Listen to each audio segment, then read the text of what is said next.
بسم اللہ الرحمن الرحیم۔ السلام علیکم ناظرین، پیس اینڈ پیس چینل میں خوش آمدید۔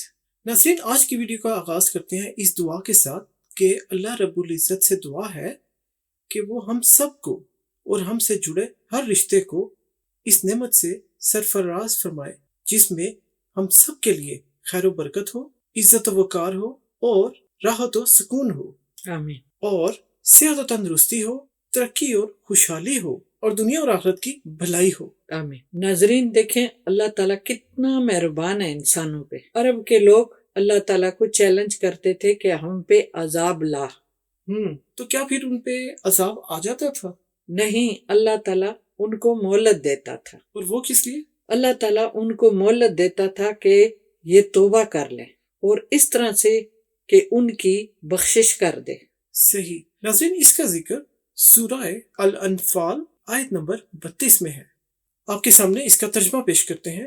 اور جب کہا انہوں نے، اے اللہ اگر ہے یہی، یعنی قرآن پاک، وہ قرآن پاک کو وہ کہہ رہے ہیں کہ اگر یہ برحق ہے، تو ترجمہ ہے، اور جب کہا انہوں نے، اے اللہ اگر ہے یہی برحق تیری طرف سے تو برسا ہم پر پتھر آسمان سے، یا بھیج دے ہم پر عذاب دکھ دینے والا۔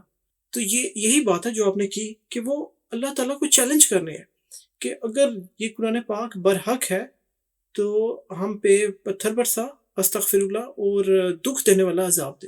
اب دیکھیے اللہ تعالیٰ نے یہاں پر کیا کیا ان کے ساتھ۔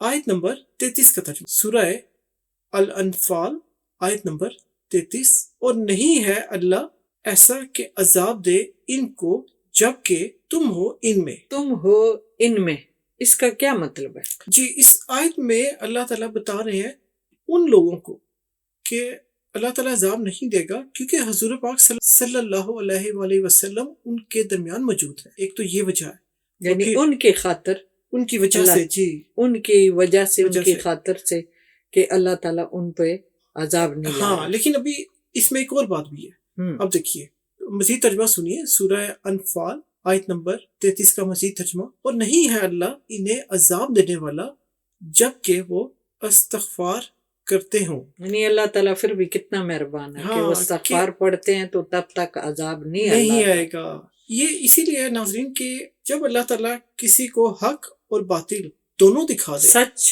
اور جھوٹ، حق اور ناحق، یعنی اللہ تعالیٰ کا ایک راستہ ہے اور ایک شیطان کا راستہ ہے، تو جب اللہ تعالیٰ ان کو وہ دکھا دے اور ان میں سے پھر وہ چوز کریں، وہ چن لیں حق والے راستے کو، تو ان پر عذاب نہیں آئے گا، ان کے لیے معافی ہے۔ اللہ تعالیٰ ان کو معاف کر دے گا۔ اللہ تعالیٰ ان کی توبہ قبول کرنے والا ہے، توبہ قبول کرے گا، ان کے گناہ معاف کر دے گا جو حق کا راستہ چننے والا ہے اور توبہ کرنے والا ہے۔ لیکن جب اللہ تعالیٰ نے دونوں راستے بتا دیے اور پھر وہ شیطان کے راستے پر چلا تو پھر ان کے لیے معافی نہیں ہے، پھر ان پر عذاب آئے گا۔ تو ان دو آیتوں میں یہی چیز بتائی گئی ہے کہ وہ حالانکہ اللہ تعالیٰ کو چیلنج کرتے تھے، لیکن بہت سے لوگوں میں اگر کچھ ایسے لوگ بھی ہیں جو اللہ تعالیٰ کو مانتے ہیں، استغفار کرتے ہیں، تو ان کی وجہ سے مہلت مل گئی باقیوں کو بھی کہ وہ سیدھے راستے پر آ جائیں، تو اللہ تعالیٰ فوری عذاب، یعنی ان کے چیلنج کرنے پر ان کو عذاب اللہ تعالیٰ نے نہیں دیا۔ تو یہاں پر پھر دیکھیے اللہ تعالیٰ کتنا غفور الرحیم ہے، معاف کرنے والا ہے اور مہربان ہے۔ حالانکہ وہ تو تکبر میں آ کے چیلنج کر رہے ہیں، لیکن اللہ تعالیٰ نے پھر بھی ان کو عذاب نہیں دیا کیونکہ ایک تو حضور پاک صلی اللہ علیہ وسلم ان کے درمیان موجود ہے، اور دوسرا استغفار کرنے والے لوگ بھی استغفار کرتے تھے، تو اس لیے ایسا نہیں ہوا جیسا وہ چاہتے تھے۔ ہماری یہ دعا ہے، اللہ تعالیٰ کے آگے ہم دعا کرتے ہیں کہ اللہ تعالیٰ ہمیں سچ اور جھوٹ کی پہچان عطا فرمائے، اور جو صحیح راستہ ہے جو اللہ تعالیٰ نے بتایا ہوا ہے ان پر بھی چلنے کی توفیق عطا فرمائے، اور شیطان جو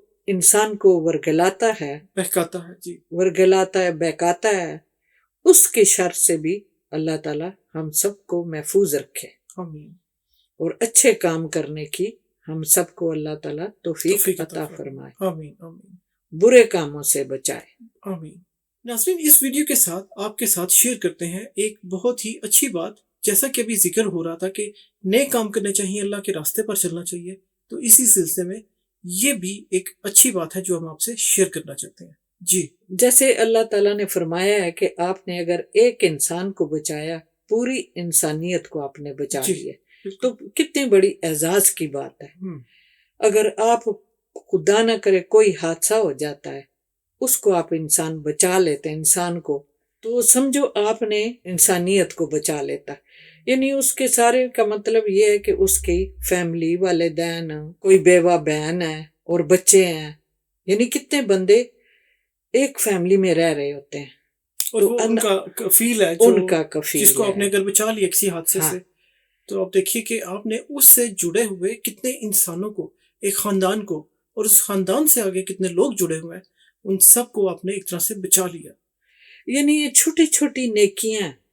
ضروری نہیں کہ آپ کوئی ادارہ کھولیں بڑا، جتنی آپ کی توفیق ہے. دوائی گولی کسی کو لے کے دے سکتے ہیں، کسی اسٹوڈنٹ کو بستہ پینسل لے کے دے سکتے ہیں، یعنی یہ سب نیکیوں میں شمار ہے. جی جی تو یہ بہت ثواب کا کام ہے ہم سب کے لیے، جو آپ کے پاس توفیق ہے. مالی طور پہ آپ امداد کر سکتے ہیں. ایک چھوٹی سی بات ہے کہ سیلاب آیا تھا اور ایک شخص گیا ایک گھر میں، حالانکہ وہ خود بھی بہت غریب تھے، پھر بھی انہوں نے اپنے نمک سے نمک دیا، مرچوں سے مرچ دی، اور اسی طرح جو دالیں شالیں تھیں، یعنی انہوں نے اپنے حصے کی اس میں ڈال دی، اس آدمی کو دے دی. تو کتنی بڑی نیکی ہو جو گئی. سیلاب سے متاثرہ شخص ہاں. تھا، اس کی مدد ایک غریب خاندان نے کی، ہاں. جن کا گھر خود مشکل سے چلتا تھا. لیکن دیکھیے یہاں پر انہوں نے اس شخص کی مدد کی، تو اللہ تعالیٰ دونوں کی مدد کر رہا ہے. ہاں. کہ ان کو بھی جو سیلاب سے متاثر شخص تھا اس کی بھی مدد ہو گئی، اور اللہ تعالیٰ کسی غیبی طریقے سے جو غریب آلریڈی غریب ہیں، انہوں نے حالانکہ اپنی غربت کو نہ دیکھا اور اس کی مدد کی، تو اللہ تعالیٰ ان کا بھی ایسے ہی گھر بھر دے گا، ان کا بھی کفیل بنے گا، رزق میں اللہ تعالیٰ اضافہ کرے گا، برکت ڈالے گا. بالکل. تو یہ چھوٹی چھوٹی چیزیں جو ہماری روزمرہ کی زندگی میں ہم عام طور پر ہو رہی ہوتی ہیں، تو ہمیں اس کا اندازہ نہیں ہوتا کہ نیکی کا بدلہ کس طرح سے اللہ تعالیٰ آپ کو دے دیتا ہے. تو ہمارا یہی کام ہے کہ جیسا اللہ تعالیٰ نے بتایا کہ اچھے کام کریں. کوئی مشکل نہیں ہے اچھے کام کرنا، تو اچھے کام جاری رکھیں، جتنا ہو سکے آپ، جتنا آپ کے بس میں ہے وہ کیجیے.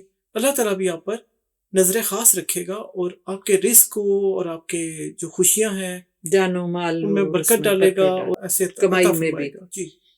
تو ناظرین، یہ تھی آج کی ویڈیو. امید ہے آپ کو پسند آئی ہوگی. اگر پسند آئی ہو تو لائک ضرور کیجیے.